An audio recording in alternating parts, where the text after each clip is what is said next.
sehari-hari. Buku ini hadir sebagai pemandu yang memecah kerumitan itu menjadi pengetahuan yang sederhana, jernih, dan mudah dipahami. Dalam dinamika perekonomian modern, uang bukan sekadar alat tukar, tapi ia adalah nadi yang menjaga ritme kehidupan masyarakat dan negara. Buku ini hadir untuk mengupas peran krusial uang dan harga dalam menjaga keseimbangan ekonomi. Dengan bahasa yang sederhana dan mudah dipahami, jika Anda ingin memahami bagaimana ekonomi bekerja dengan bahasa yang bersahabat, buku ini adalah teman belajar yang tepat. Jika Anda ingin melihat Indonesia dari sisi yang lebih luas dan mendalam, buku ini adalah jendela wawasan Anda. Dan jika Anda ingin membuat keputusan yang lebih bijak dalam hidup dan pekerjaan, buku ini memberi fondasi yang kuat. Buku ini memberikan kesadaran baru bahwa ekonomi bukan sekadar teori, tetapi cerita nyata tentang kehidupan kita sehari-hari. Yuk dapatkan bukunya sekarang juga di website atau marketplace Oke Terbitkan Indonesia.id.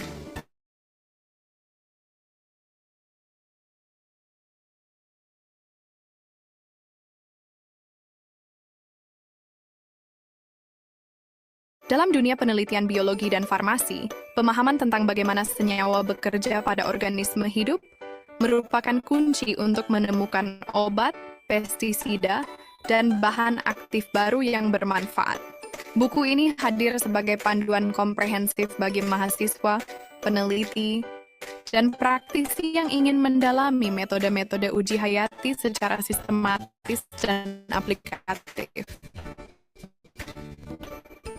Disusun dengan bahasa yang jelas dan contoh nyata di berbagai bidang, buku ini menjelaskan prinsip dasar, teknik pelaksanaan, serta interpretasi hasil dari berbagai uji biologis, mulai dari uji antimikroba dan anti kanker hingga aktivitas antiinflamasi dan antidiabetes. Temukan cara menilai potensi biologis suatu senyawa dengan pendekatan ilmiah dan praktis. Buku ini menyajikan beragam metode uji hayati yang digunakan untuk menilai efek, manfaat, dan keamanan senyawa terhadap organisme hidup. Yuk dapatkan bukunya sekarang juga di website atau marketplace Oke Terbitkan Indonesia.id.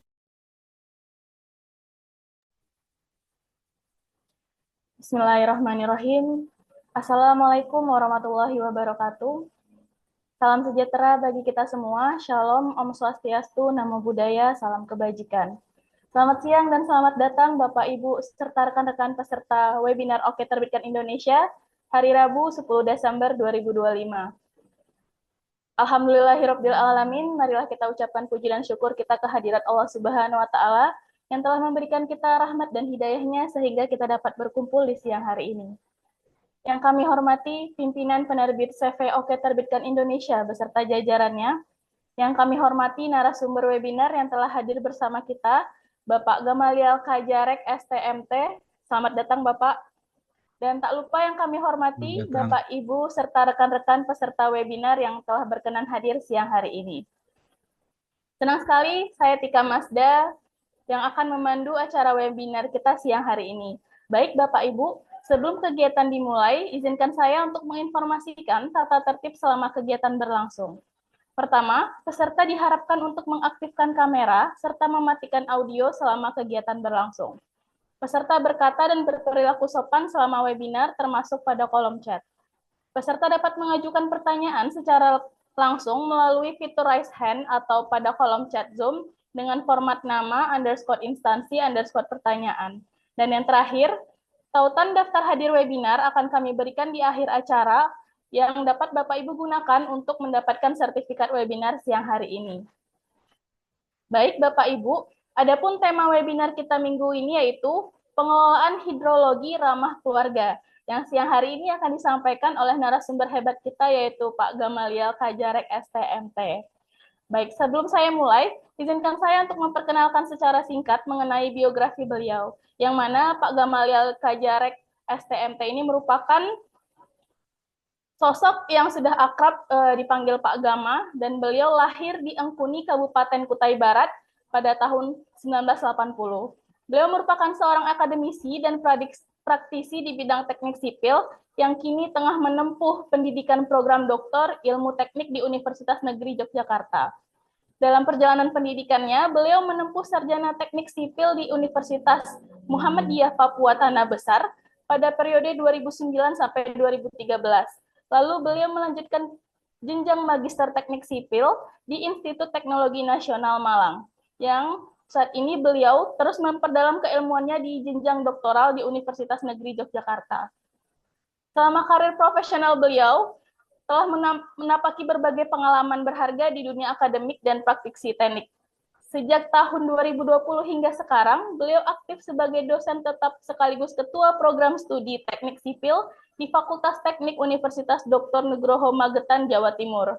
Beliau telah memiliki jabatan fungsional sebagai asisten ahli golongan 3B dan sedang dalam proses menuju lektor.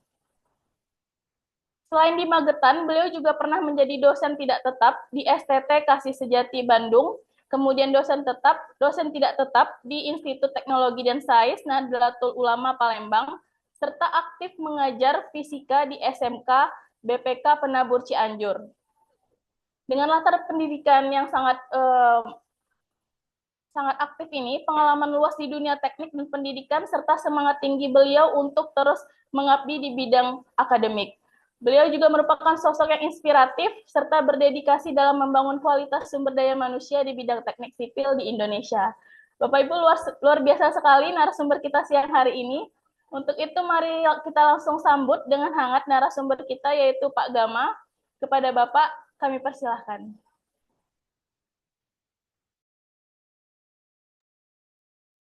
Baik, selamat siang, salam sejahtera untuk kita semua, salam sehat selalu. Terima kasih moderator sudah memulai acara kita dan sudah menyampaikan beberapa poin. Dan salam kenal semua bagi Bapak Ibu rekan sekalian yang mungkin tak kenal maka tak sayang, tapi eh, selebihnya itu kita bersyukur pada tengah hari ini kita berkesempatan untuk boleh berbagi wawasan, berbagi ilmu berkaitan dengan topik atau tema yang pada siang ini akan kita diskusikan. Bapak, Ibu, Saudara sekalian, di dalam kesempatan ini saya tidak bermaksud menggurui, saya tidak bermaksud mengajari Bapak Ibu yang mungkin juga di sini ada bidang yang sama di bidang teknik sipil yang mungkin juga praktisi di bidangnya. Tapi dalam kesempatan ini saya ingin berbagi informasi tentang bagaimana dedikasi kita dalam memberikan pengabdian kepada masyarakat, tentunya dalam hal yang dapat membangun wawasan kita bersama, terlebih ini berkaitan dengan keberlangsungan hidup keluarga. Nah, pada pada tengah hari ini, topik kita berkaitan dengan hidrologi. Ya, tentu saja kalau Bapak Ibu yang di bidang teknik pasti tidak awam dengan istilah hidrologi. Ya, untuk memperluas atau untuk mengingatkan kita wawasan berkaitan dengan hidrologi, saya akan share materinya. Barangkali saya akan menyampaikan materi ini hanya garis besar saja, mengingat waktunya cukup terbatas, jadi kita ada ruang buat kita bisa diskusi panjang lebar berkaitan dengan topik ini. Baik, izin saya akan share screen materi yang ada.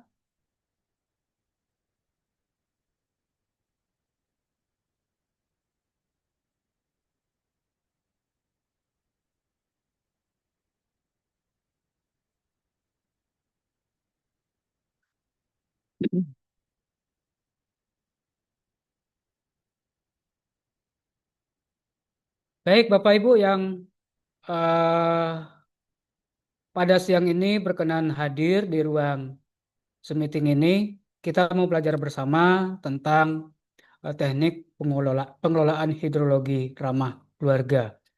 Nah, apa maksud dari hidrologi ramah keluarga? Saya ingin mendasari pembahasan pada hari ini adalah mengingatkan kita kembali bahwa kehidupan kita eh, hampir 70% itu adalah air. Hidrologi adalah ilmu yang membahas tentang sirkulasi air. Nah, air, semuanya kita membutuhkan air. Keluarga kita, dimanapun kita berada, di lingkungan manapun kita berada, buat masak, buat mandi, atau kebutuhan industri, semuanya butuh air. Nah, terlepas dari itu, kita bicara dalam skup yang lebih sederhana, dalam skup rumah tangga atau keluarga. Bapak Ibu semua dan rekan-rekan sekalian, siapa kita yang tidak membutuhkan air? Semua kita butuh air. Dan air ini merupakan kebutuhan yang sangat vital dalam kehidupan kita. Bayangkan kalau tidak ada air, kita mau minum tidak ada. Kita mau masak tidak ada air. Kita mau mandi tidak ada air. Betapa sulitnya. Sedangkan kehidupan kita sebenarnya sangat didominasi oleh air. Nah, mengapa kita membutuhkan hidrologi? Nah, hidrologi itu sangat penting bagi keluarga kita. Mengapa? Kita ingin belajar dulu tentang definisinya. Hidrologi adalah ilmu yang mempelajari tentang air di bumi, pergerakan air, distribusinya, serta sifat-sifat fisika dan kimia di dalam air, dan juga hubungan dengan lingkungan dan kehidupan kita masing-masing. Hidrologi mempelajari tentang bagaimana siklus air yang tak berhenti dari atmosfer bumi ke bumi dan kembali lagi. Dan air sangat esensial untuk kehidupan kita sehari-hari. Artinya sangat sangat vital dalam kehidupan kita. Air adalah komponen yang vital dalam kehidupan manusia dan juga dalam ekosistem. Setiap keluarga tergantung pada air untuk minum, untuk masak, mandi, dan menjaga kebersihan. Namun ketersediaan air, terutama air minum yang layak dan aman, masih menjadi tantangan utama. Kualitas dan kuantitas air masih sangat rentan, ya. Kalau kita pelajari, nanti kita akan ulas lebih banyak ya berkaitan dengan hal ini. Tetapi perlu Bapak Ibu ketahui bahwa siklus air dalam lingkungan kita sebenarnya tidak terlepas dari beberapa hal. Yang pertama ada air baku. Di dalam rumah tangga kita pasti membutuhkan air. Nah, sumber air itu dari mana saja? Bisa air permukaan atau air sungai atau danau, merupakan sumber air baku. Kemudian ada air tanah yang mungkin Bapak Ibu menggunakan sumur bor. Atau mungkin juga ada air hujan di daerah-daerah yang mungkin jauh dari aliran sungai atau danau. Biasanya mereka banyak memanfaatkan air hujan. Nah, penggunaan air terutama di dalam rumah tangga, penggunaan air rumah tangga bisa digunakan air bersih untuk minum, untuk masak, untuk mandi, untuk cuci. Kemudian juga ada air abu-abu, biasanya dari mandi, cuci tangan, mesin cuci, dapat didaur ulang. Kemudian air hitam dari kamar kecil atau toilet yang memerlukan pengolahan khusus. Nah, daur ulang dan pembuangan air limbah, contohnya pengolahan melalui septic tank atau menggunakan sistem komunal, atau pembuangan air yang kemudian air terolah kembali ke lingkungan atau didaur ulang. Kemudian interaksi dengan siklus air secara alami, di sini ada ketergantungan pada sumber alami. Kemudian dampak dari limbah terolah ke ekosistem, kemudian pentingnya efisiensi air. Nah, bagan siklus air pada dasarnya ini saya terjemahkan dalam arti yang lebih sederhana. Jadi air itu awalnya ya bisa dari sungai, bisa dari danau, atau mungkin dari wadah yang lain, dia akan menguap. Proses penguapan ini disebut dengan evaporasi. Kemudian dari penguapan ini, evaporasi atau penguapan, maka dia terjadi presipitasi, yaitu udara jenuh dari uap dia menjadi air hujan.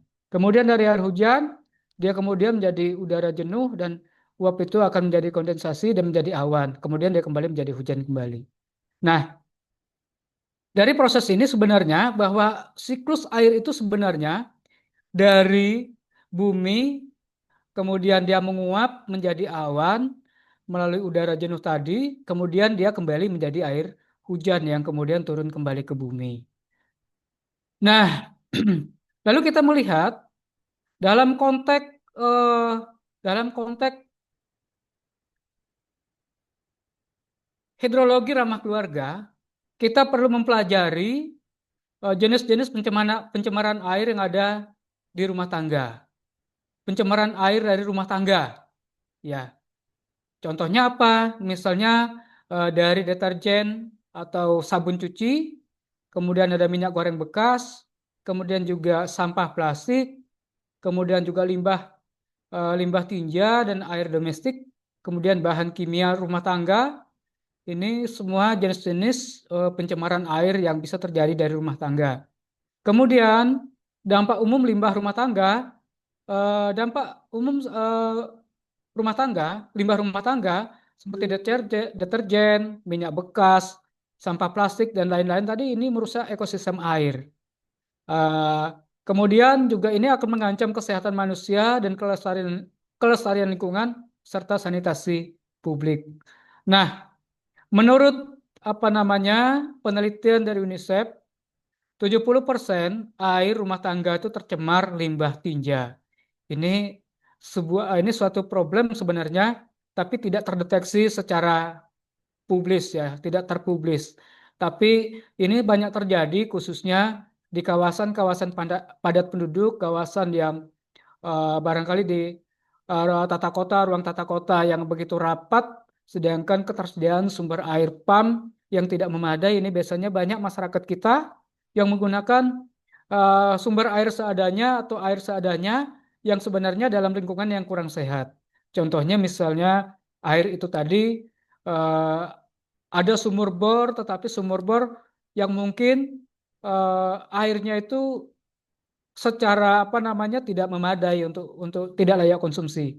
Contoh, di kota-kota besar kita sering menemukan beberapa sumur air yang airnya hitam atau airnya kotor, bau, tetapi karena tidak ada pilihan lain, tidak ada opsi lain, akhirnya itu juga yang diambil oleh masyarakat, diolah sedemikian rupa dan digunakan untuk masak, untuk mandi dan seterusnya.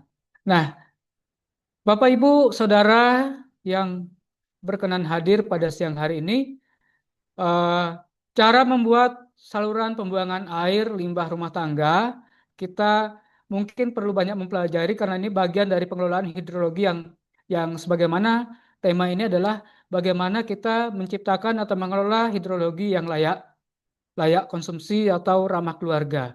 Artinya digunakan dikonsumsi layak, tidak mengganggu kesehatan kita. Nah, pence- eh, pencemar mikroplastik dan bahan kimia juga ini merupakan eh, salah satu pencemar yang cukup umum di kita, walaupun ini juga sering disepelekan. Misalnya mikroplastik apa yang mungkin sangat kecil ya, hanya kurang dari 5 mili dari produk rumah tangga, mencemari udara dan air. Kita sering sekali menemukan tempat pembuangan sampah yang kemudian aliran atau cairan yang keluar dari pembuangan sampah itu dia mengalir kepada eh, aliran air atau aliran sungai atau drainase yang eh, menjadi penghubung antar pemukiman masyarakat. Nah, otomatis itu akan menyebabkan atau berpotensi menjadi pencemaran lingkungan, bisa mengganggu pernapasan, bisa menjadi eh, bisa jadi bakteri, bisa menimbulkan penyakit kanker dan juga terutama kepada pasangan muda-mudi ini juga akan dapat mengganggu reproduksi walaupun dalam kajian lain mungkin ini perlu diperkuat ya. Nah, bahan kimia seperti deterjen juga mengubah komposisi air, berbahaya bagi organisme, akuatik dan juga lingkungan secara umum. Nah, studi kasus limbah, mohon maaf ini limbah kotoran manusia atau limbah tinja dan dampaknya pada kualitas air. Nah, komposisi dan potensi pencemaran limbah tinja, limbah domestik dan kaya bakteri, zat berbahaya, pasir, lemak, penanganan tidak tepat memicu pencemaran lingkungan serius. Ya pasti ya, Zaman sekarang rumah tidak ada tempat kamar kecil untuk buang kotoran, itu juga agak aneh ya di zaman sekarang ya. Nah, penyebab patogen berbahaya. Patogen ini dari limbah tinja termasuk bakteri dan mikroorganisme yang berbahaya mencemari air. Ini juga bisa memicu penyebaran penyakit menular berbasis air ya, atau waterborne diseases. Kemudian dampak terhadap kesehatan sumber air minum rumah tangga terkontaminasi limbah tinja terdampak pada kesehatan, memicu apa? Penyakit dan perlunya kesadaran publik untuk mengatasi. Nah, kembali lagi bahwa dalam sebuah penelitian yang dilakukan oleh UNICEF eh, mendapatkan sebuah data bahwa di Indonesia sendiri itu terdapat 70% air tercemar oleh kotoran manusia atau tinja. Dan ini bayangkan Bapak Ibu, tidak hanya di di pedesaan, tetapi justru ini juga rentan di kota-kota yang padat penduduk. Seperti di kota misalnya kota Surabaya, atau mungkin di Jakarta terutama, atau mungkin di eh, kota-kota besar lainnya, atau mungkin seperti di kota kami di Samarinda dan sebagainya, yang mungkin saja di daerah padat-padat penduduk itu biasanya jaringan sanitasi eh, dan kamar kecil itu kadang-kadang tidak tidak semua sesuai dengan harapan. Bahkan kadang-kadang itu pembuangan hanya dibuang begitu saja ke tempat yang mungkin dianggap cukup aman, walaupun sebenarnya itu bisa mencemarkan lingkungan, misalnya bau yang tidak sedap dan sebagainya. Nah, metode deteksi terhadap kontaminasi tinja dalam air bisa dilakukan melalui pemeriksaan bakteri yang mungkin juga bisa menggunakan zat lain untuk bisa mendeteksi. Kemudian ada pemeriksa spesies, kemudian ada tes laboratorium, ini juga bisa dilakukan. Kemudian angka kejadian penyakit akibat air terkontaminasi mungkin bisa terjadi karena infeksi virus. Ya, mungkin ada macam-macam virus yang bisa terjadi gitu ya.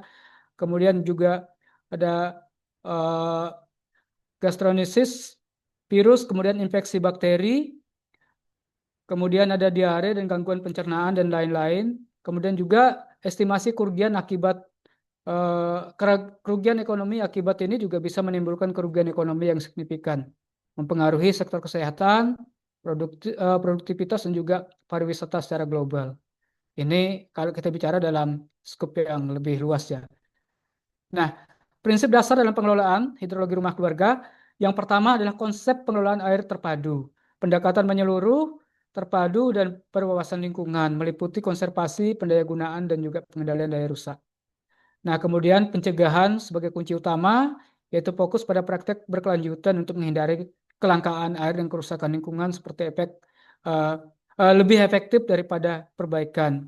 Jadi, dalam istilah orang dulu, lebih baik mencegah daripada mengobati. Nah, ini kita kalau bisa sedini mungkin kita mencegah supaya tidak terjadi uh, penyakit akibat limbah yang tidak terkelola dengan baik. Kemudian selain itu adalah kolaborasi dan peran individu, dukungan masyarakat dan partisipasi dari masyarakat yang aktif sebagai individu sangat penting untuk berkelanjutan pengelolaan air. Kemudian bagaimana untuk tiga prinsip ini secara kesimpulannya, yaitu mengurangi konsumsi air secara keseluruhan. Mengurangi konsumsi air ini artinya penggunaan air secukupnya saja, jangan berlebihan, jangan buang-buang air, terutama di daerah yang mungkin susah airnya. Kemudian memanfaatkan air kembali yang telah digunakan ini bisa saja dilakukan dengan cara tadi melakukan daur ulang terhadap limbah air yang habis pakai itu masih bisa diolah lagi. Tentu saja ini kita butuh kajian, butuh waktu untuk bisa melakukan kaitan dengan ini ya. Kemudian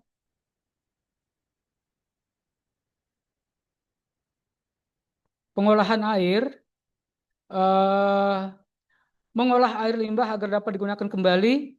Memang sekali lagi ini tidak bisa dalam tempo ini saya mengajari caranya, tapi mudah-mudahan di sesi berikutnya nanti kita bisa ajarkan cara pengelolaan ini. Tapi ini sekedar informasi awal saja bahwa dalam prinsip pengelolaan air minimal kita memenuhi 3 hal ini agar air yang kita gunakan bisa tetap efektif, tetap aman bagi kesehatan dan juga tidak menjadi limbah yang berlebihan.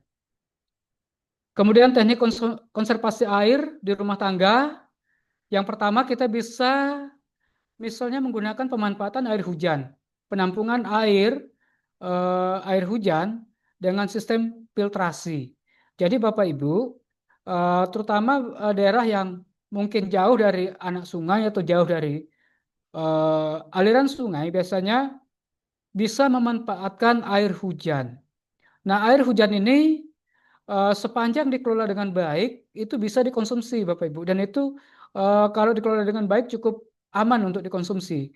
Tetapi akan menjadi keliru ketika air hujan itu tidak dikelola dengan baik dan dari penampungan itu langsung diolah atau digunakan buat masak, buat minum dan sebagainya. Tentu saja itu mungkin saja ada bakteri bawaan yang membuat air itu tidak sehat.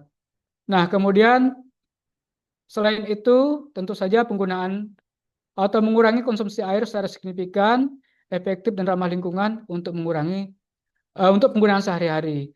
Jadi kalau di beberapa rumah-rumah yang sudah katakanlah menggunakan misalnya tempat mandi atau kamar mandi, keran air menggunakan shower itu sebenarnya sudah cukup irit ya.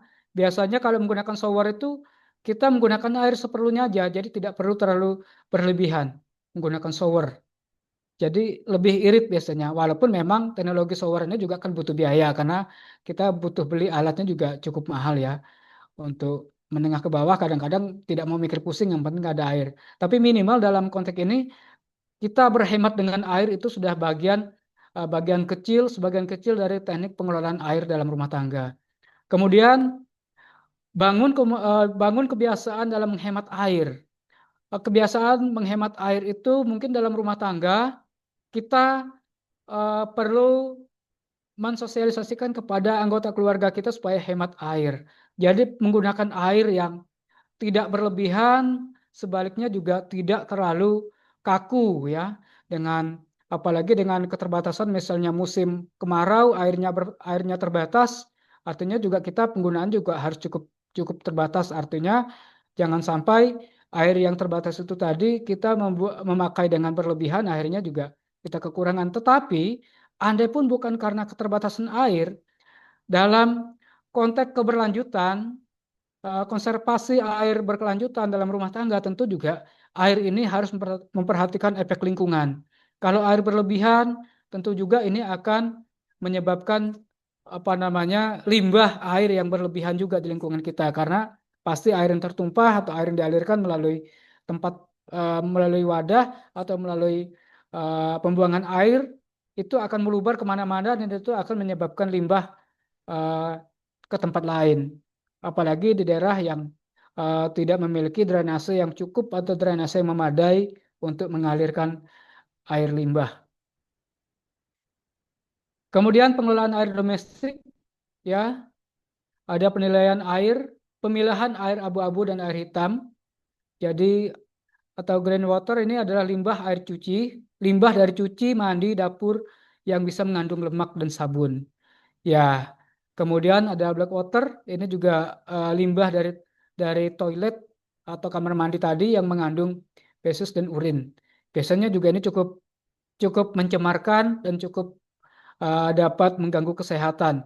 Nah, dalam konteks ini Bapak Ibu, bahwa dalam konsep pengelolaan air limbah berkelanjutan atau hidrologi berkelanjutan bagi keluarga, maka kita harus benar-benar bisa memanfaatkan air sedemikian rupa sehingga air ini dapat terjaga dari sisi kesehatan cukup aman, dari sisi penggunaan juga cukup efisien, ya cukup efektif, kemudian juga pasti memberikan manfaat yang maksimal bagi kita tanpa kita harus membuang-buang air. Kemudian selanjutnya pemanfaatan kembali air abu-abu ini bisa digunakan atau dapat diolah untuk irigasi non pangan atau pengurasan toilet, mengurangi penggunaan air bersih. Jadi air-air ini tadi sebenarnya terutama dari green water ini bisa diolah kembali, bisa diolah kembali untuk bisa digunakan selanjutnya. Walaupun sebatas itu, artinya dengan konteks ini maka air limbah atau air bekas tadi itu masih bisa kita gunakan kembali, tetapi tidak boleh dikonsumsi misalnya untuk masak atau untuk minum, itu nggak boleh. Karena air ini kan sudah tercemar ini tadi, mengandung lemak dan sabun. Kalau Bapak Ibu pernah habis cuci piring atau habis cuci piring saja, biasanya antara air yang murni dengan air yang tercemar, air sabun dan lemak itu akan kelihatan gitu ya. Akan kelihatan kalau kita, apalagi kalau kita masukkan dalam wadahnya, akan kelihatan perbedaan air yang sudah tercemar limbah, sudah menjadi limbah, dan air yang memang air murni, air bersih. Kemudian produk ramah lingkungan, pilihlah sabun atau deterjen dan pembersih yang layak untuk meminimalkan pencemaran groundwater tadi. Jadi ada banyak mungkin opsi yang bisa digunakan ya. Lalu sistem pengelolaan air abu-abu sederhana melalui filter organik atau grass trap atau groundwater yang dapat diolah untuk mengurangi kontaminan sebelum dibuang atau digunakan kembali. Nah, pada dasarnya air ini tadi, terutama pada air abu-abu, sebenarnya ini bisa digunakan, tetapi tidak boleh digunakan untuk konsumsi. Nah, bisa digunakan untuk irigasi yang non pangan. Jadi kalau misalnya ada tanaman, misalnya ada tanaman kecil-kecilan di samping rumah, itu tidak boleh disiramkan ke tanaman sebenarnya, karena itu juga akan zat yang ditimbulkan dari air abu-abu ini tadi akan merasuk juga atau akan masuk juga ke dalam pori-pori tanaman yang ada, atau dalam yang nanti akan membuahkan buah, kemudian mungkin tanaman itu juga akan kita makan kembali. Jadi sedapat mungkin dibuang atau dialirkan ke irigasi yang memang tidak diperuntukkan untuk itu. Sanitasi ramah lingkungan, solusi untuk limbah tinja atau kotoran manusia, yaitu toilet yang kering yang mengolah limbah manusia secara biologis menjadi bahan mirip kompos. Jadi toilet kering misalnya, kalau di dalam apa namanya, di masyarakat kita secara umum biasanya banyak menggunakan pola ini. Jadi apa namanya, menggunakan toilet yang kering yang kemudian bisa menjadi kompos, dan ini juga tidak memerlukan air biasanya. Kemudian selain itu juga bisa menggunakan biopil atau septic tank ramah lingkungan, yaitu menggunakan sistem pengolahan limbah rumah tangga yang lebih modern, seringkali menggunakan teknologi biodigester. Jadi dalam apa namanya, dalam perkembangan teknologinya sekarang banyak septic tank yang dibuat bisa dipindah kemana-mana begitu ya, bisa dipindah kemana-mana yang lebih mudah, terutama kalau misalnya kegiatan kita ada di satu tempat, tidak ada kamar kecil dan sebagainya, kita bisa menggunakan pola yang seperti ini dan cukup aman gitu ya, efisien, cukup aman juga. Kemudian selanjutnya adalah IPAL komunal skala rumah tangga, biasanya sistem pengolahan air limbah terpusat untuk beberapa rumah tangga, mendorong pengelolaan sanitasi kolektif yang berkelanjutan. Biasanya dalam kelompok RT atau dalam satu RT atau dalam komunitas masyarakat, beberapa masyarakat atau beberapa rumah tangga biasanya membuat satu kamar kecil atau satu tempat apa namanya WC umum begitu ya, yang dikelola bersama oleh RT, sehingga itu akan menjadi tanggung jawab bersama dalam mengelola limbah kotoran manusia tadi. Nah, pentingnya pemeliharaan ini sangat penting karena ini akan menjaga kelestarian lingkungan dan juga akan menjaga apa namanya, terutama kaitan dengan kesehatan kita. Karena dengan limbah yang tidak terkelola dengan baik, banyak sekali berimplikasi kepada kesehatan. Maka oleh karenanya pengelolaan yang baik, maka perlu ada pemeliharaan secara berkelanjutan. Jadi apalagi kalau itu skala komunal atau tempat pembuangan limbah limbah rumah tangga secara komunal itu harus dikelola secara bersama-sama sehingga kesinambungan, keberlanjutan lingkungan tetap aman dan sehat itu harus menjadi tujuan bersama. Nah, berikutnya perencanaan lahan dan drainase yang tepat. Ya, perencanaan lahan dan drainase yang tepat adalah kunci untuk menciptakan lingkungan yang aman, sehat, dan berkelanjutan, mencegah genangan air, serta menjaga cadangan air tanah. Desain dan skip yang meminimalisir atau meminimalkan limpasan air, terutama limpasan air yang apa namanya, limpasan air dari rumah tangga yang bisa eh, menyerap air, kemudian bisa menyalurkan air itu ke satu tempat lain. Contohnya misalnya air hujan. Air hujan sendiri kalau tidak ada drainase yang baik maka itu akan meluber kemana-mana, akan menjadi genangan. Nah, tentu juga kaitan dengan limbah rumah tangga tadi, dengan misalnya drainase rumah tangga. Kalau tidak dikelola dengan baik maka dia akan apa namanya terserap kepada tempat yang tidak semestinya. Maka dengan kita mengoptimalisasi lahan untuk penyerapan air atau limbah air, bahkan juga air hujan, maka ini juga akan cukup memberikan manfaat yang positif bagi kita. Selanjutnya adalah pemanfaatan biopori dan sumur resapan. Ini juga solusi yang efektif untuk mencegah genangan dan menambah cadangan air tanah. Selanjutnya adalah penanaman vegetasi penyerap air menggunakan tanaman yang mendukung penyerapan air berlebih secara alami. Jadi mungkin Bapak-Bapak, Ibu, dan kita semuanya boleh di sekeliling rumah kita atau di daerah rumah kita tanamlah vegetasi atau tanaman-tanaman yang dapat menyerap air. Meskipun tanaman itu tidak bisa dikonsumsi, tetapi minimal bisa menyerap air-air tersebut atau air limbah tersebut, sehingga kita tetap secara ekosistem akan tetap terjaga dengan baik. Kemudian pencegahan genangan air di lingkungan rumah, menciptakan area hunian yang aman dari risiko banjir, terutama tadi bagaimana apa namanya pengelolaan drainase yang tepat menjadi kunci untuk kita menciptakan lingkungan yang aman, sehat, dan berkelanjutan. Mencegah genangan terhadap cadangan dan menjaga cadangan air tanah yang ada di sekitar kita.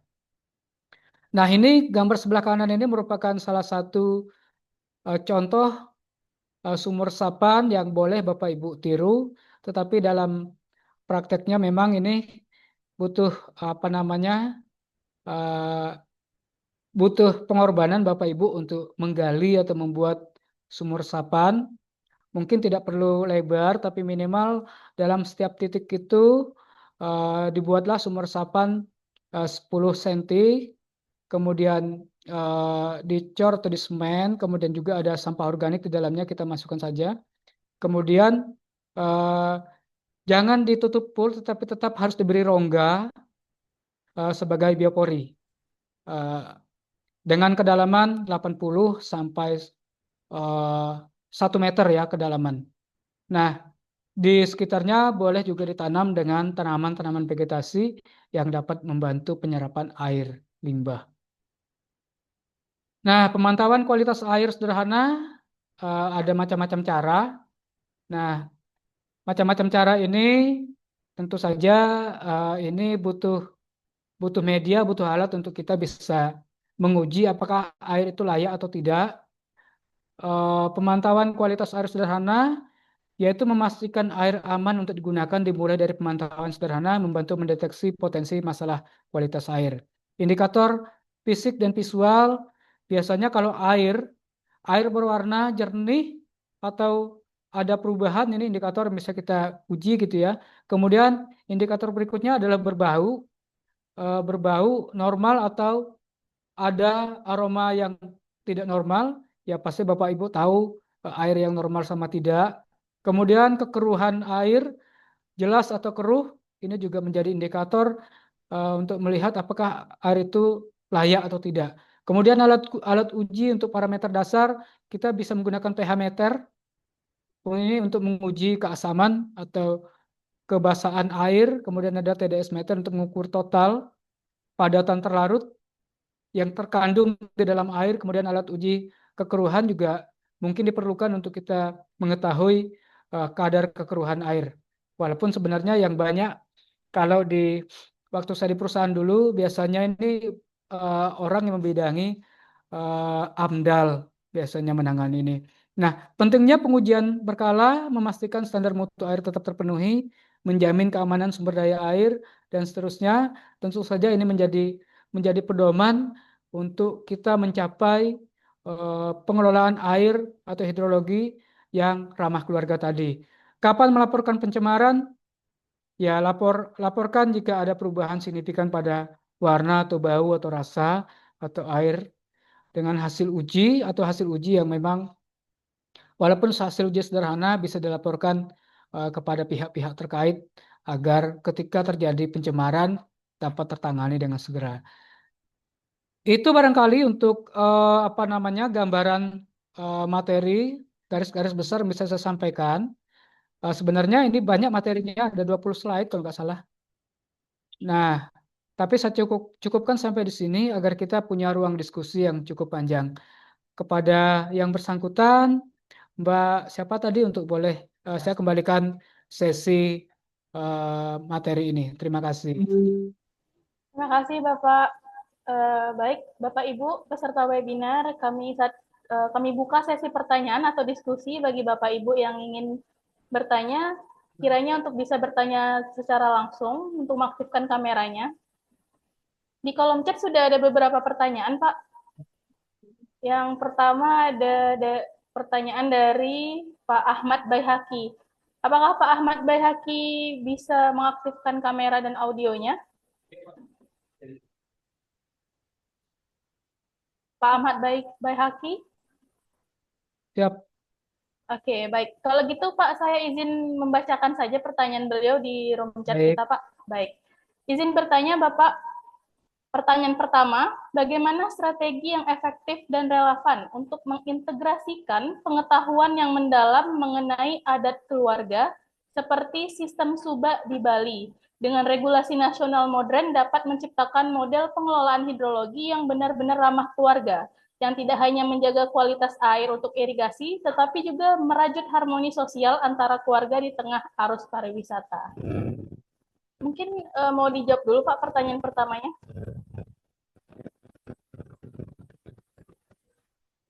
Di kolom chat ya? Iya Pak.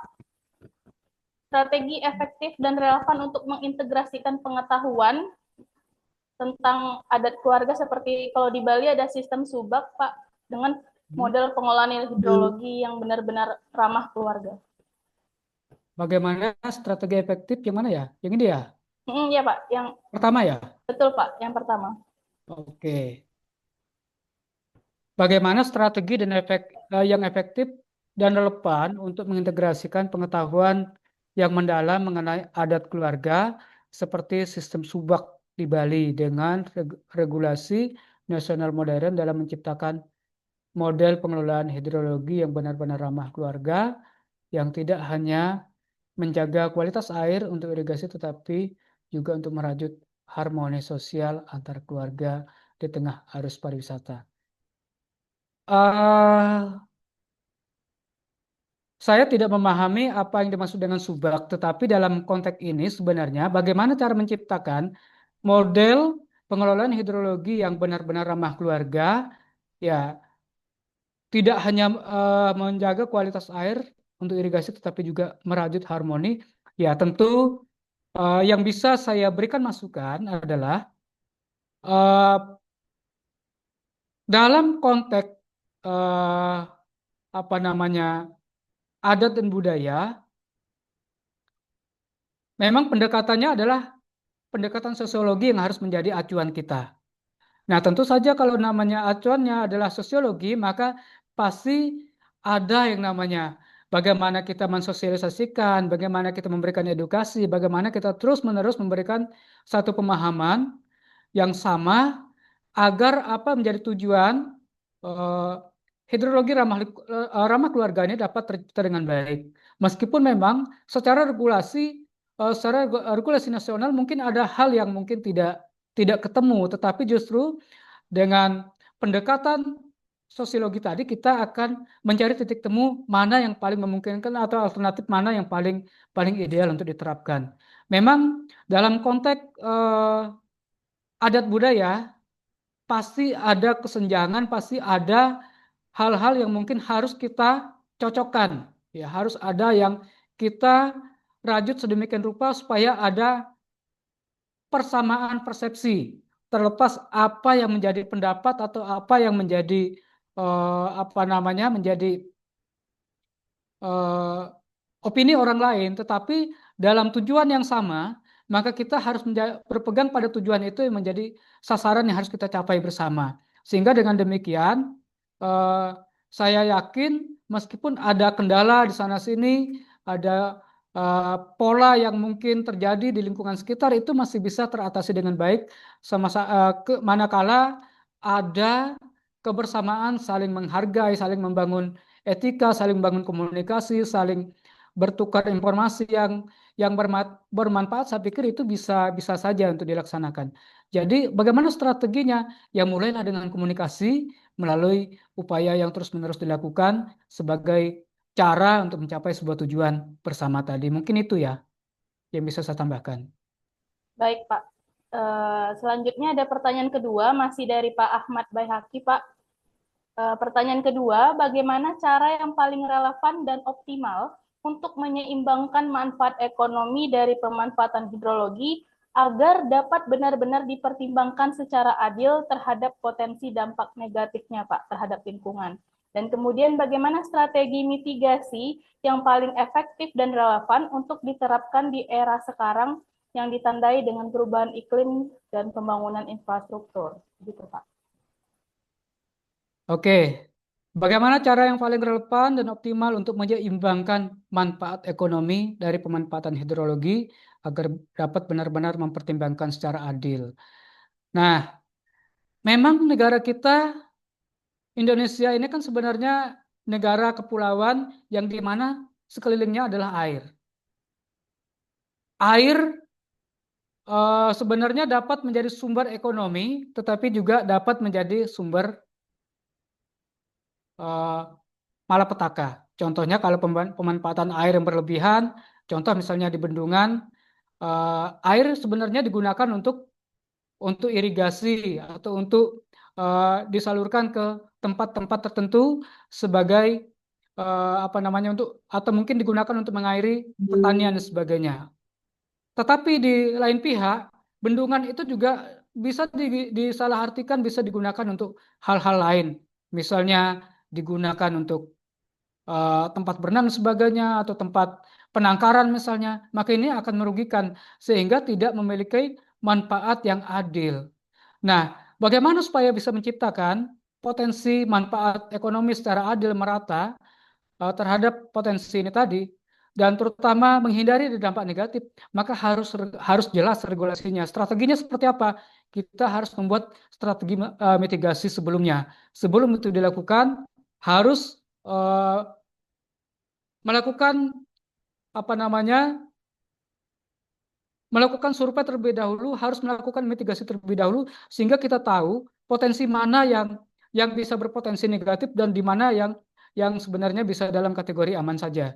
Karena sekali lagi salah pengelolaan maka juga akan berdampak pada nasib orang banyak, tetapi juga berlebihan dalam pengelolaan juga akan merugikan. Pasti ada pihak-pihak yang merasa dirugikan dan sebagainya.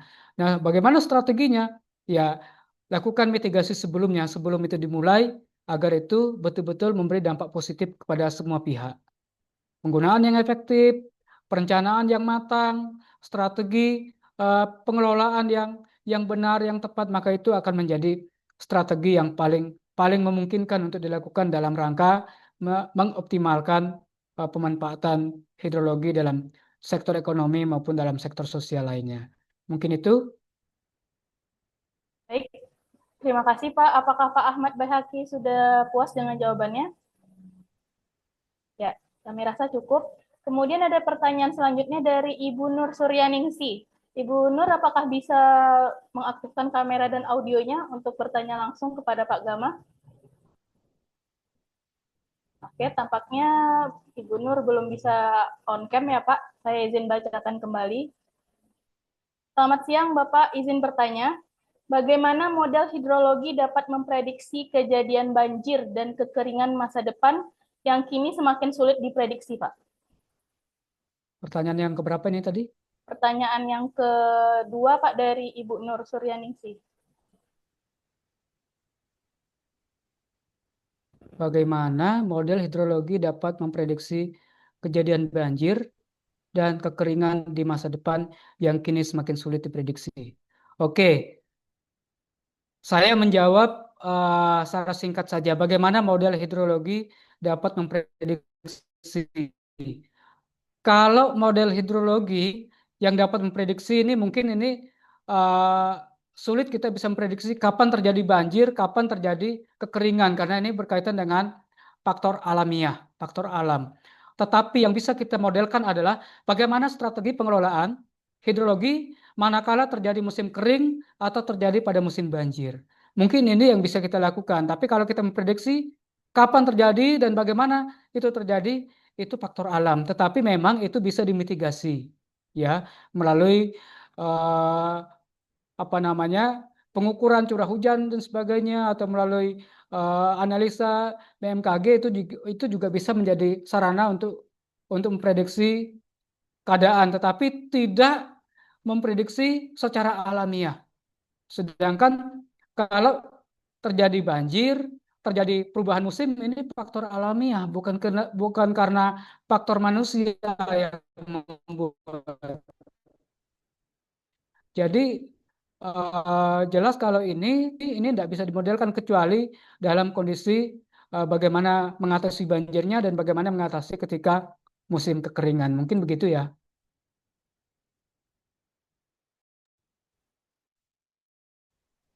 Baik, terima kasih Pak. Apa yang ingin ditanyakan lagi? Oke, baik. Sepertinya sudah cukup. Lina Deak. Ibu Ronali, apakah bisa on cam?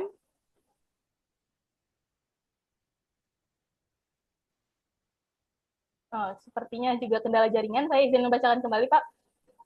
Oh ya, ini ada yang bertanya secara langsung, Pak.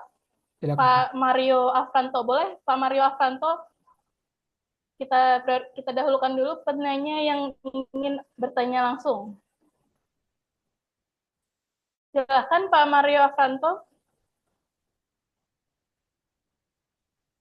Baik, selamat siang Pak. Mohon untuk di Oke, selamat siang. Baik, di sini saya mau bertanya tentang pertanyaan di musim kemarau banyak daerah mengalami krisis air bersih. Solusi apa yang dapat kita usulkan untuk menjamin ketersediaan air yang cukup dan aman bagi keluarga dalam kondisi tersebut? Solusi apa? Sekian dan terima kasih. Solusi apa yang dapat dilakukan ketika terjadi musim Kemarau. musim kemarau untuk mengatasi kekurangan air bersih? Oke, Mario, pertanyaan yang sangat bagus. Bagaimana cara mengatasi kekeringan air, ya, kekeringan air. Jadi hampir tidak bisa dipastikan kalau yang namanya musim kering pasti di mana-mana kesulitan air. Ya, saya tidak memberikan teori bagaimana caranya mengatasi kekurangan itu, tetapi yang bisa kita lakukan adalah bagaimana kita mengelola pemanfaatan air yang efektif di dalam rumah tangga kita atau di dalam keluarga. Karena kalau namanya sudah di musim kemarau, pasti semua kekurangan air, tetapi bagaimana bisa tetap terpenuhi? Ya kembali kepada pengelolaan air atau penggunaan air yang tepat. Ya, tidak pemborosan, menggunakan air secukupnya, tidak buang-buang air, atau mungkin juga penggunaan air yang tidak diperlukan, ya janganlah kalau memang musim kemarau. Karena memang pada saat itu bisa dipastikan semua daerah mengalami hal yang sama. Hampir tidak ada cara lain untuk mengatasi bagaimana supaya mendatangkan air, karena kita tidak punya kuasa mendatangkan air. Tetapi yang bisa kita lakukan adalah bagaimana kita bisa mengelola ketersediaan air dengan sumber daya yang ada. Ya tentu saja kalau air bersih eh, selain dengan air bersih tentu saja untuk menyediakan itu kita harus membeli. Tetapi kalau bagaimana cara solusinya atau solusi untuk mengatasi ketika kemarau, ya nggak ada solusi lain selain kita memang memanfaatkan air semaksimal mungkin, seefektif mungkin, jangan boros-borosan, karena sekali lagi air bersih, terutama pada musim kemarau, pasti akan kesulitan air. Tidak hanya di kota-kota besar, bahkan juga di daerah-daerah di pedalaman juga. Ya contohnya di Kalimantan, sekarang air juga kalau pas musim kemarau susah air. Tapi kalau sudah musim hujan, banjir juga sama gitu ya. Nah, jadi kembali kepada strategi pengelolaan yang efektif bagi keluarga, mungkin itu yang menjadi poin pentingnya di dalam mengatasi kesulitan air pada musim kemarau. Mungkin itu, Mario. Bagaimana Pak Mario? Apakah sudah terjawab pertanyaannya? Sudah, Bu. Terima kasih, Pak, atas jawabannya. Baik, sama-sama Bapak. Untuk pertanyaan dari Ibu Ronali tadi mirip ya Ibu. Kita lanjut ke pertanyaan selanjutnya. Dari Pak Yudi. Pak Yudi Ridwan, apakah Bapak bisa untuk on cam dan bertanya langsung kepada narasumber kita? Pak Yudi Ridwan? Oke, sepertinya kendala jaringan juga Pak. Saya coba bacakan pertanyaan Pak Yudi ya Pak. Selamat siang Pak, saya Yudi dari Bogor. Izin bertanya Bapak, bagaimana memitigasi dan menangani air hujan lebat di perumahan kecil atau klaster? Serta tadi saya juga dengar ada kolam resapan dan biopori. Sejauh mana kedua hal tersebut bisa menangani sehingga tidak terjadi air hujan yang berlebih, Pak? Oke. Jadi bagaimana memitigasi dan menangani air hujan lebat di perumahan kecil atau klaster ya? Ini ya pertanyaannya. Iya, betul, Pak. Oke. Jadi bagaimana memitigasi dan menangani air hujan lebat di perumahan kecil atau klaster, kurang lebih 25 rumah serta di lingkungan perumahan.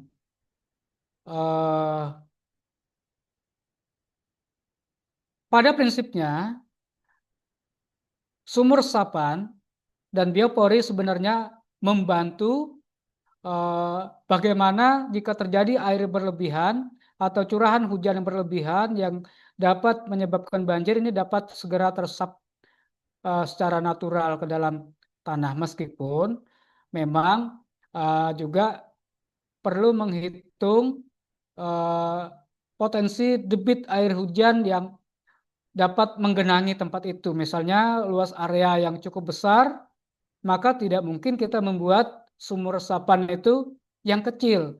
Maka tentu saja kita akan menyesuaikan kebutuhan sumur resapannya sehingga mampu mengakomodir ketika terjadi banjir, ketika terjadi curahan hujan lebat, maka air tersebut akan segera masuk ke dalam tanah atau dapat segera teraliri ke sistem drainase yang memang baik. Nah, tidak kalah penting di dalam lingkungan, khususnya di dalam perumahan atau dalam area pemukiman, memang jangan sepelekan faktor drainase yang memadai. Karena drainase ini sangat membantu percepatan aliran air yang ada di dalam lingkungan sekitar kita. Dengan drainase yang cukup, drainase yang memadai ini akan mempercepat kering. Drainase itu kan berarti kering, pengeringan, sarana pengeringan.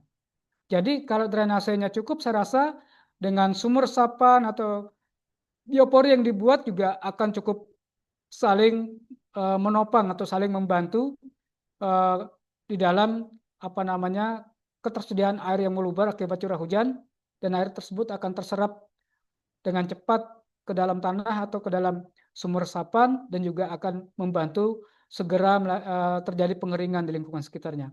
Tapi kembali lagi, terkadang faktor drainase di lingkungan sekitar atau di pemukiman kita yang kadang tidak memadai.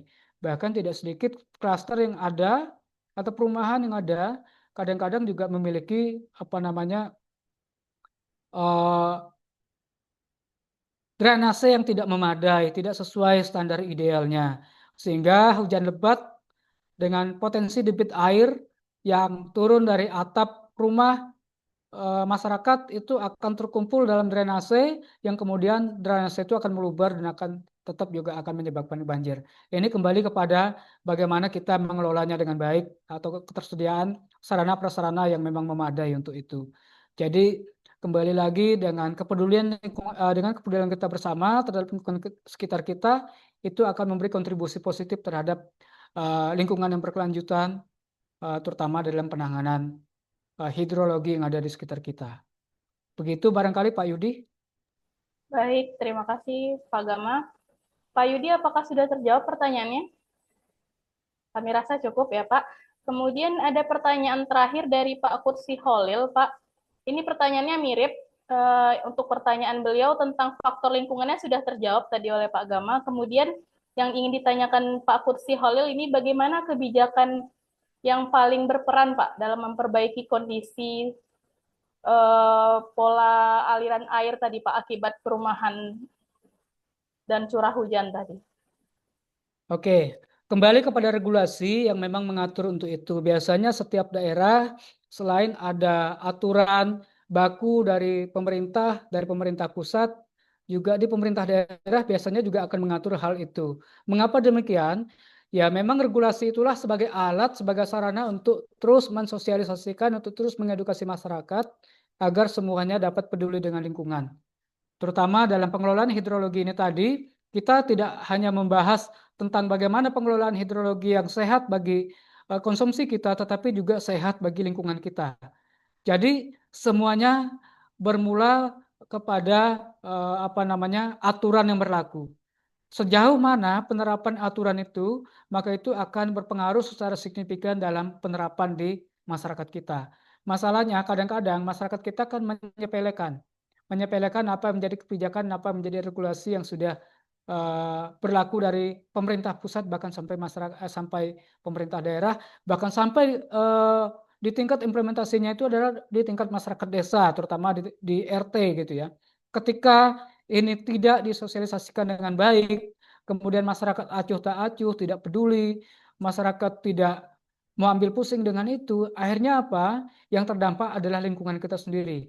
Padahal jelas regulasinya ada, aturannya ada, ketentuan pemerintah ada, kesepakatan misalnya RT RW juga itu menjadi regulasi yang sebenarnya patut menjadi pedoman, menjadi pegangan bersama sehingga hal-hal demikian tidak terjadi. Semua kembali kepada bagaimana kita mengelola lingkungan kita sesuai dengan aturan, sesuai dengan kebijakan, sesuai dengan regulasi yang berlaku. Mungkin demikian yang bisa saya sampaikan untuk menjawab pertanyaan Pak Holil. Demikian. Baik, terima kasih Pak. Untuk Pak Holil, apakah sudah terjawab pertanyaannya? Ya, kami rasa sudah cukup. Baik Bapak Ibu, mengingat waktu kita yang terbatas, kami cukupkan dahulu sesi diskusi kita siang hari ini. Bagi Bapak Ibu yang ingin bertanya atau masih ada pertanyaan lagi, boleh nanti kami akan mengirimkan kontak Pak Gama di kolom chat Zoom ini. Baik Bapak Ibu, kami mengucapkan terima kasih kepada Pak Gama selaku narasumber yang telah memberikan materi dan pengalamannya di webinar hari ini. Dan semoga apa yang beliau sampaikan yaitu tentang pengelolaan hidrologi ramah keluarga bisa kita aplikasikan bagi diri kita sendiri, dan semoga juga para stakeholder lain di Indonesia ini bisa saling peduli dan saling memperbaiki kebijakan dan regulasinya. Bapak Ibu, kita lanjut ke acara berikutnya yaitu pemaparan produk oleh CV Oke Terbitan Indonesia yang dalam hal ini akan diinformasikan oleh General Manager kami, yakni Saudari Etsa Nuriski. Kepada Saudari Etsa, kami persilahkan. Baik, terima kasih kepada Mbak Tika. Assalamualaikum warahmatullahi wabarakatuh. Selamat siang dan salam sejahtera untuk kita semua. Baiklah Bapak Ibu, saya akan menjelaskan mengenai produk dari Oke Terbitan Indonesia. Sebelumnya saya ingin menginfokan paket dari Oke Terbitan Indonesia, ingin mengabari dulu kalau Oke Terbitan Indonesia sudah terdaftar di IKAPI dengan nomor 026 RAW 2025. Di layar PowerPoint Bapak Ibu bisa melihat sertifikat IKAPI kami yang tentunya agar Bapak Ibu lebih percaya dan aman, Bapak Ibu bisa melihat sertifikatnya. Selanjutnya saya akan menjabarkan paket dari Oke Terbitkan. Yang pertama ada paket hemat. Di paket hemat ini yang namanya hemat, harganya hanya 500.000, Bapak Ibu sudah mendapatkan buku ber-ISBN. Tentunya di webinar ini kami akan memberikan diskon 10% dari harga 500.000 menjadi 450.000. Tunggu apa lagi Bapak Ibu, di paket hemat ini kami akan mengirimkan layout dan nanti Bapak Ibu yang memasukkan naskahnya dan menurunkan Turnitin sebanyak 25%. Untuk fasilitasnya tentunya mendapatkan buku nanti Bapak Ibu sebanyak 2 dan penulisnya di paket hemat hanya 1 orang maksimal. Lalu mendapatkan buku ber-ISBN, template buku, desain cover, editor berpengalaman, lalu promosi penjualan, royalti penjualan 20%, sertifikat penulis e-book, video ulasan buku, dan tentunya buku Bapak Ibu akan teriset di Akademia, ResearchGate, dan Google Scholar. Selanjutnya kami ada paket tunggal. Di paket tunggal ini adalah paket VIP-nya dari hemat. Kenapa saya bilang VIP? Karena Bapak Ibu hanya mengirimkan naskahnya saja dan untuk memasukkan naskahnya ke dalam layout, menurunkan Turnitin nanti dari tim kami. Di harga 1 juta, Bapak Ibu sudah mendapatkan buku ber-ISBN dan menambahkan 450.000, 1.450.000 Bapak Ibu sudah mendapatkan buku ber-ISBN plus haki.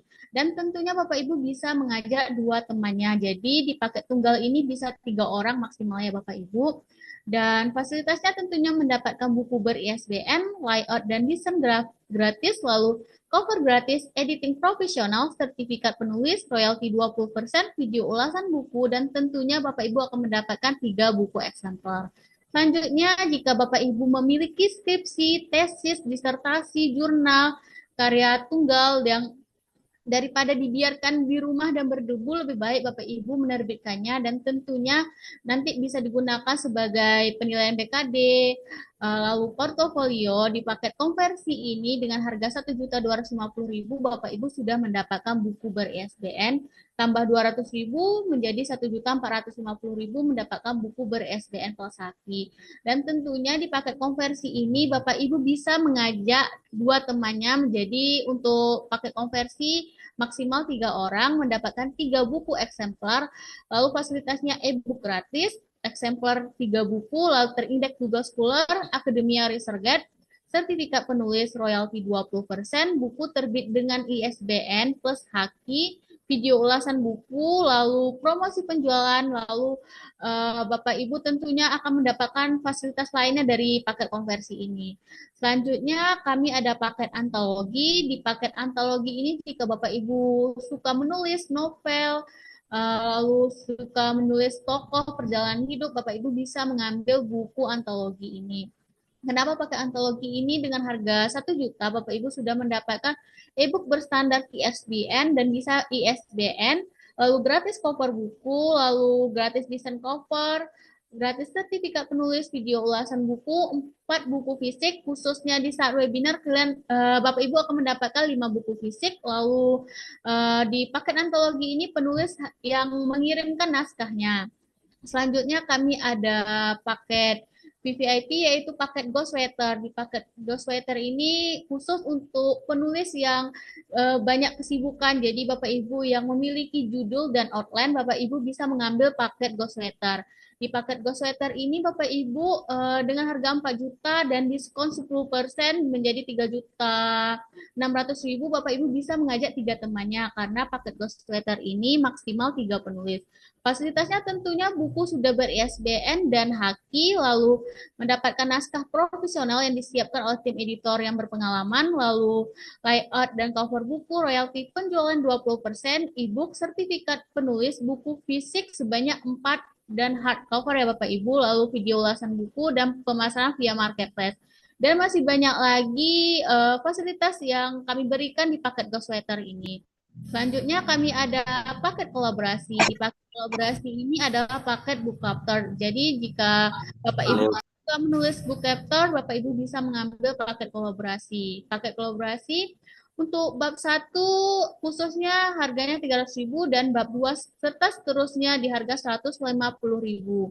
Fasilitasnya tentunya Bapak Ibu akan mendapatkan buku ber-ISBN plus haki, lalu layout cover, video ulasan buku, royalti 20%, terindeks Google Scholar, Akademia, ResearchGate, lalu free editing, dan masih banyak lagi fasilitas yang akan kami berikan di paket kolaborasi.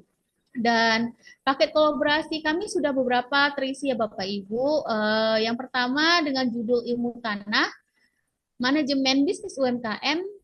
Manajemen Bisnis UMKM ini sisa 3 slot lagi Bapak Ibu. Lalu kami ada pengetahuan medis sehari-hari, selanjutnya kami ada keperawatan medikal surgikal, lalu AI dan energi terbarukan, manajemen sumber daya manusia.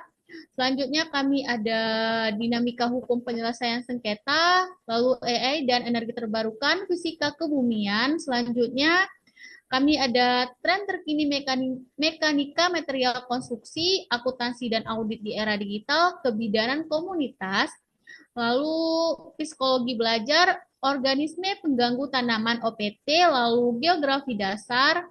Selanjutnya Bapak Ibu jika ingin paket kolaborasinya sesuai bidangnya, Bapak Ibu bisa menghubungi kami, nanti akan kami mencarikan judul berserta bab-babnya yang lainnya. Baik Bapak Ibu, sekian penjelasan saya. Jika Bapak Ibu ingin memesan atau ingin bertanya mengenai paket dari Oke Terbitkan, bisa menghubungi nomor yang tertera di PowerPoint dan nanti akan dikirimkan panitia kami di room Zoom. Baik, sekian dari saya kembalikan kepada moderator Mbak Tika. Saya akhiri dengan wabillahi taufiq wa hidayah. Wassalamualaikum warahmatullahi wabarakatuh. Waalaikumsalam warahmatullahi wabarakatuh.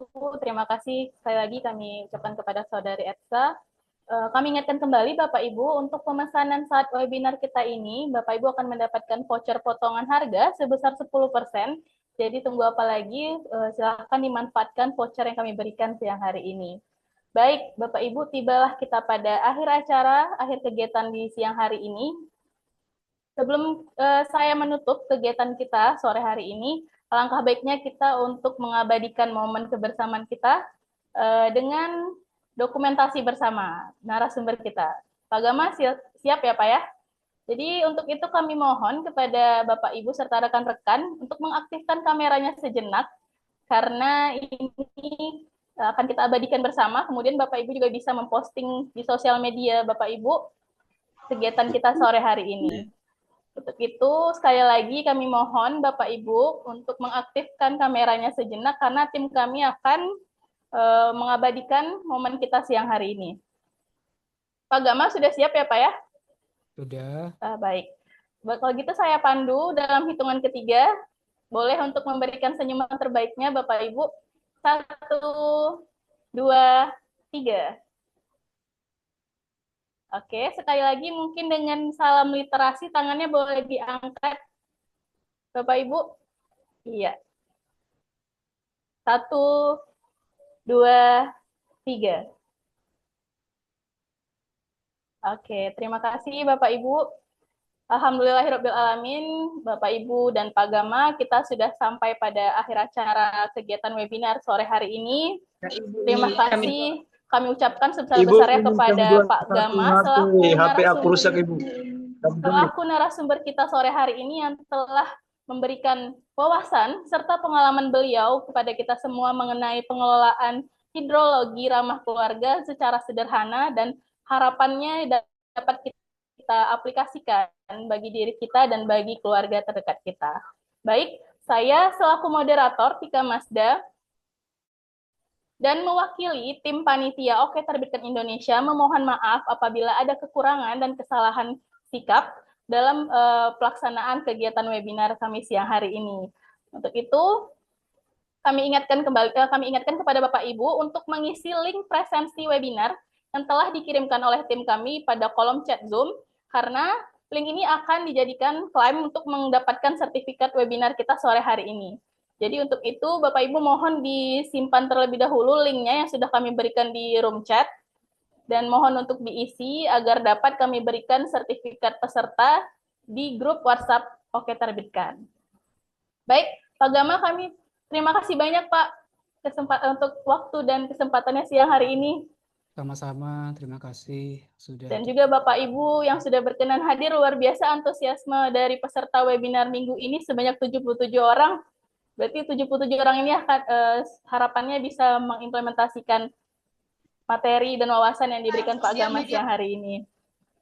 Kalau begitu kami izin pamit undur diri Bapak Ibu. Sekali lagi kami ingatkan untuk segera mengisi link presensi, link absen yang sudah tim kami berikan di kolom chat. Karena link ini akan dijadikan syarat untuk mendapatkan sertifikat peserta webinar sore hari ini. Kami selaku tim panitia webinar Oke Terbit Indonesia mengucapkan terima kasih dan sekaligus mohon maaf apabila ada kekurangan. Kami akhiri webinar sore hari ini. Assalamualaikum warahmatullahi wabarakatuh. Sampai jumpa di webinar selanjutnya, Bapak Ibu.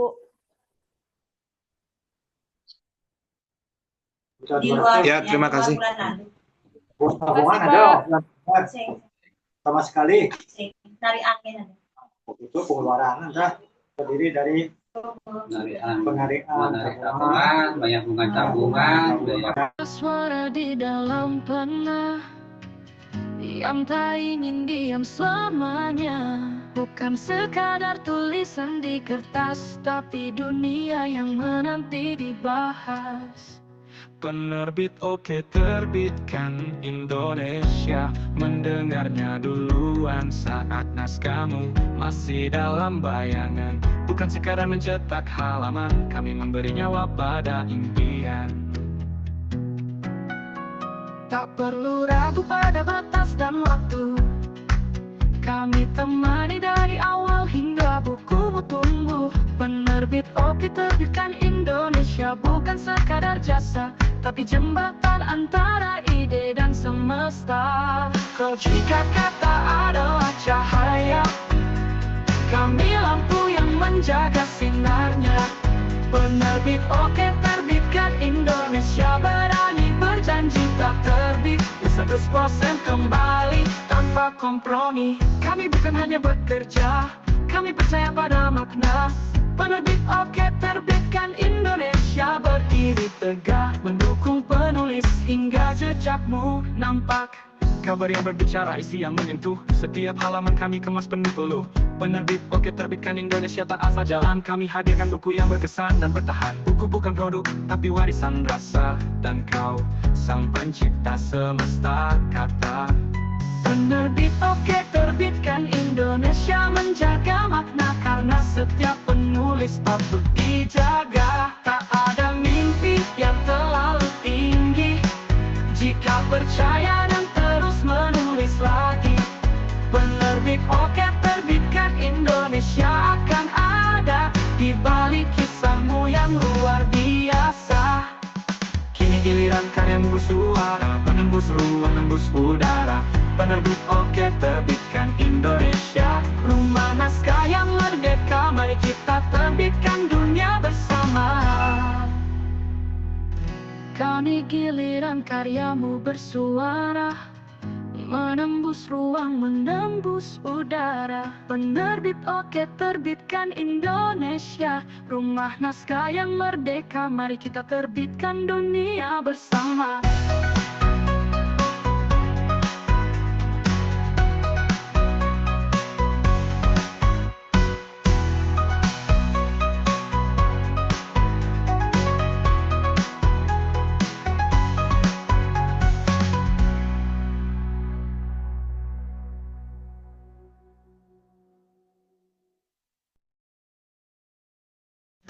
Ada suara di dalam pena yang tak ingin diam selamanya, bukan sekadar tulisan di kertas, tapi dunia yang menanti dibahas. Penerbit Oke terbitkan Indonesia, mendengarnya duluan saat naskahmu masih dalam bayangan, bukan sekadar mencetak halaman, kami memberi nyawa pada impian. Tak perlu ragu pada batas dan waktu, kami temani dari awal hingga bukumu tumbuh. Penerbit Oke terbitkan Indonesia, bukan sekadar jasa, tapi jembatan antara ide dan semesta. Kau jika kata adalah cahaya, kami lampu yang menjaga sinarnya.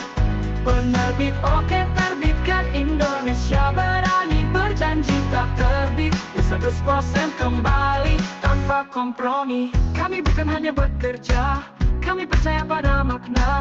Penerbit oke terbitkan Indonesia berdiri tegak, mendukung penulis hingga jejakmu nampak. Kabar yang berbicara, isi yang menyentuh, setiap halaman kami kemas penuh peluh. Penerbit oke terbitkan Indonesia tak asal jalan, kami hadirkan buku yang berkesan dan bertahan. Buku bukan produk, tapi warisan rasa, dan kau sang pencipta semesta kata. Penerbit oke terbitkan Indonesia menjaga makna, karena setiap penulis bagaimana, Pak? dijaga. Tak ada mimpi yang terlalu tinggi. Mohon ditunggu sebentar ya, Pak. Bagaimana, Pak? Boleh live dari Oh iya, kegiatan ini. boleh, Pak. Ya. Terima kasih banyak ya, Pak. Iya, Bu. Terima kasih, Pak. Iya, terima kasih, Ji. Sama-sama.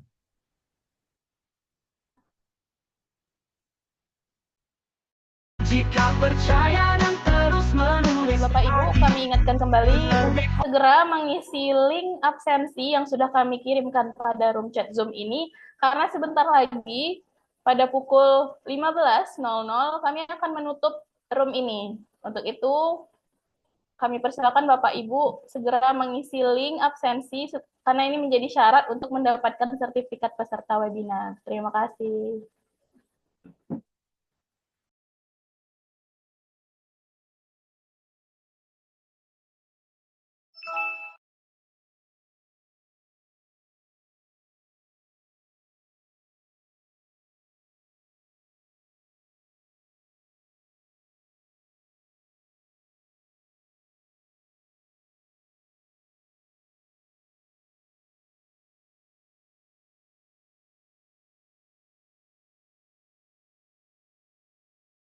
Oke terbitkan Indonesia akan ada di balik kisahmu yang luar biasa.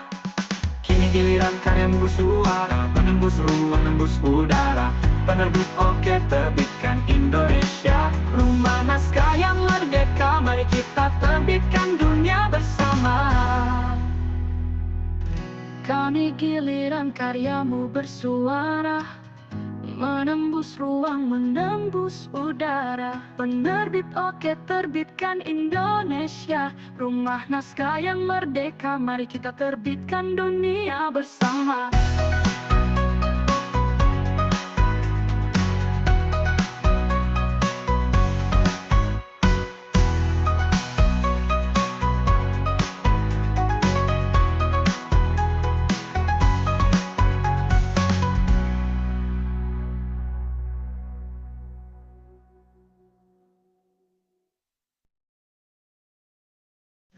Ada suara di dalam pena yang tak ingin diam selamanya. Bukan sekadar tulisan di kertas, tapi dunia yang menanti dibahas. Penerbit oke terbitkan Indonesia, mendengarnya duluan saat naskahmu masih dalam bayangan. Bukan sekadar mencetak halaman, kami memberi nyawa pada impian. Tak perlu ragu pada batas dan waktu, kami temani dari awal hingga bukumu tumbuh. Penerbit oke terbitkan Indonesia, bukan sekadar jasa, tapi jembatan antara ide dan semesta. Kau jika kata adalah cahaya, kami lampu yang menjaga sinarnya. Penerbit oke terbitkan Indonesia, berani berjanji tak terbit 100% kembali tanpa kompromi. Kami bukan hanya bekerja, kami percaya pada makna. Penerbit oke terbitkan Indonesia berdiri tegak, mendukung penulis hingga jejakmu nampak. Kabar yang berbicara, isi yang menyentuh, setiap halaman kami kemas penuh peluh. Penerbit oke terbitkan Indonesia tak asal jalan, kami hadirkan buku yang berkesan dan bertahan. Buku bukan produk, tapi warisan rasa, dan kau sang pencipta semesta kata. Penerbit oke terbitkan Indonesia menjaga makna, karena setiap penulis patut dijaga. Tak ada mimpi yang terlalu tinggi jika percaya dan terus menulis lagi. Penerbit oke terbitkan Indonesia di balik kisahmu yang luar biasa. Kini giliran karyamu bersuara, menembus ruang, menembus udara. Penerbit Oke terbitkan Indonesia, rumah naskah yang merdeka. Mari kita terbitkan dunia bersama. Kini giliran karyamu bersuara, menembus. Baik Bapak Ibu, karena waktu sudah menunjukkan pukul 15.00, kami himbau sekali lagi untuk segera mengisi link absen yang sudah tim kami kirimkan pada room chat Zoom sore hari ini, karena ini akan menjadi syarat untuk mendapatkan sertifikat webinar. Untuk itu, saya mewakili dari tim panitia webinar Oke Terbitkan Indonesia, pamit undur diri sore hari ini. Sampai jumpa di webinar kami selanjutnya. Terima kasih. Assalamualaikum warahmatullahi wabarakatuh. Selamat sore Bapak Ibu. Assalamualaikum warahmatullahi wabarakatuh. Terima kasih Ibu.